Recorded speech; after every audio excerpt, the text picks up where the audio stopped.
किया कि फिल्म रातों रात हिट हो गई। इसके बाद भारत भूषण की किस्मत ही चमक उठी। इन्होंने फिर आनंद मठ फिल्म की और वो भी हिट रही। फिर 1954 में श्री चैतन्य महाप्रभु फिल्म तो सुपर हिट साबित हुई और भारत भूषण ने फिल्म में अभिनय के लिए फिल्म फेयर अवार्ड भी जीत लिया।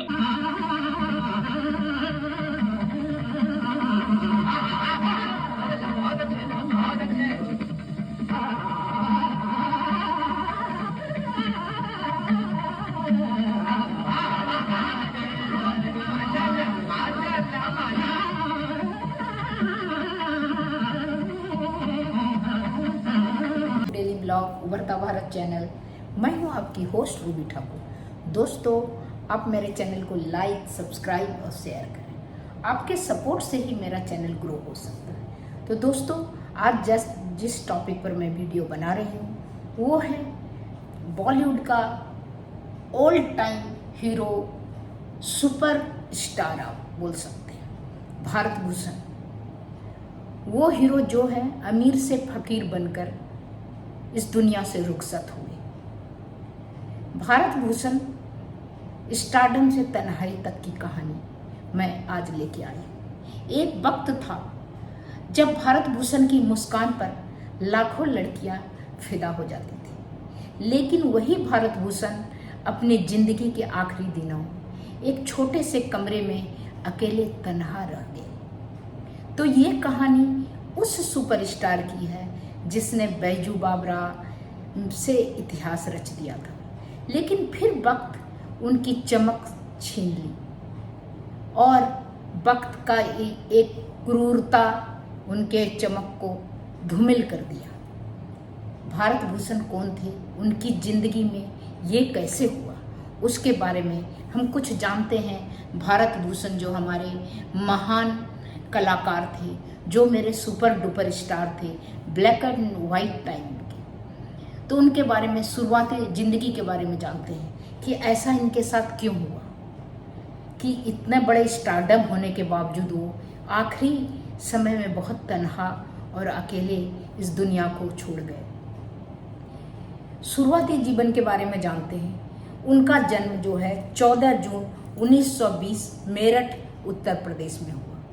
पिता गवर्नमेंट एम्प्लॉय थे, सरकारी कर्मचारी थे। भाई रंजीत भी फिल्मों में जुड़े थे। फिल्मी करियर की शुरुआत पहली फिल्म उन्हें चित्रलेखा जो 1941 में था, सब उस समय ब्लैक एंड वाइट का दौर था, उसमें थे। इसके बाद ब्रेक थ्रू बैजू बावरा में तो उनका सुपर डुपर उनका जो परफॉर्मेंस था इतना अच्छा था कि उन्हें हीरो बना दिया, सुपर स्टार बना दिया। चोटी का सफलता उन्हें मिला अनारकली, बरसात की रात, मिर्जा गालिब, साहिब तुलसीदास जैसे फिल्म में। भारत भूषण को अक्सर संगीत प्रधान और भक्ति फिल्मों में लिया गया। उनके चेहरे पर मासूमियत, इतने खूबसूरत थे, इतने गुड लुकिंग थे, जैसे कि विनोद खन्ना थे दौर के, जितेंद्र थे, जैसे राजेंद्र कुमार थे। उसी तरह चॉकलेटी हीरो में वो थे, बहुत खूबसूरत थे। और उनका जितना भी पिक्चर का गाना होता, जैसे जॉय मुखर्जी का था, हर पिक्चर का गाना बहुत रोमांटिक होता था, राजेंद्र कुमार का उसी तरह इनका भी बहुत रोमांटिक और बहुत ही खूबसूरत इनका गाना होता था। हर पिक्चर में का बहुत ही मेलोडियस होता था। भारत भूषण अक्सर संगीत प्रधान और भक्ति प्रधान में इनको लिया जाता था। इनके चेहरे की मासूमियत और गहराई उनके ये कवि और संत जैसे किरदारों में फिट बैठते थे। व्यक्तिगत जीवन उनका उतना अच्छा नहीं रहा, तकलीफदायक ही रहा, दर्द भी रहा।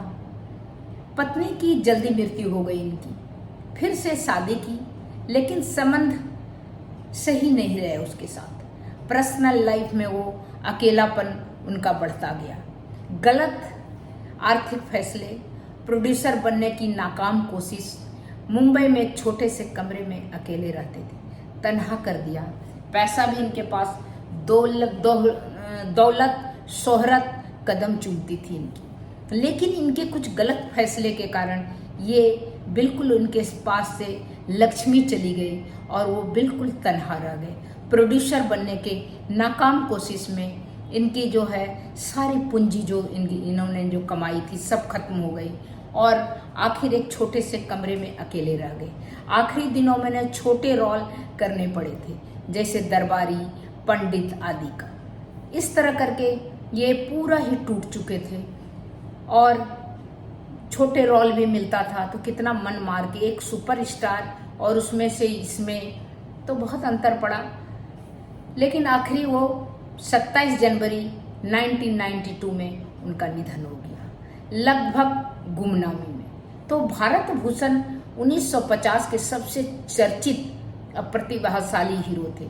उन्होंने बैजू बावरा, मिर्जा गालिब, बरसात की रात जैसे फिल्मों में अपना नाम अमर कर दिया। लेकिन वक्त की करवट ली वक्त ने, और जो कभी लाखों दिलों के धड़कन बनते थे वो अकेले और गुमनाम हो गए और इस दुनिया को रुखसत कर गए। तो दोस्तों, इससे हम लोग को यही सबक मिलता है कि अगर हम कामयाब रहें तो हर कदम को, कामयाबी के बाद तो गिरने का, जैसे चोटी पर आप चढ़ जाते हैं तो गिरने का खतरा ज़्यादा रहता है अगर आपका नुकीला चोटी पर अगर आप चढ़े हैं, तो उसी तरह कामयाबी है ना बहुत नुकीला होता है। वहाँ से आप गिरेंगे तो बहुत ज़्यादा चोट लगेगा। उसी तरह कामयाब व्यक्ति जो है ना हर कदम फूक फूक के और अहंकार से दूर रहना चाहिए, क्योंकि वो सारी ईश्वर की देन है। आपने मेहनत की, लाखों करोड़ों आदमी अरबों मेहनत करता है, लेकिन नसीब अगर आपको ईश्वर ने दिया है तो आप कामयाब हुए हैं। इसलिए अहंकार मत करना है।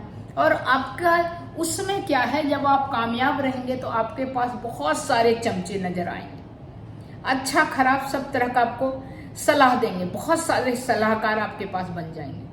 तो आपको सोचना है कि फूक फूक के कदम उठाना है कि क्या करें क्या नहीं करें। नहीं समझ में आता है तो एज इट इज रहने दें, तो ये नुकसान नहीं होगा जो भारत भूषण को। तो दोस्तों इतना ही, फिर मिलती हूँ अगले कुछ न्यू इंटरेस्टिंग टॉपिक के साथ। तब तक के लिए नमस्कार।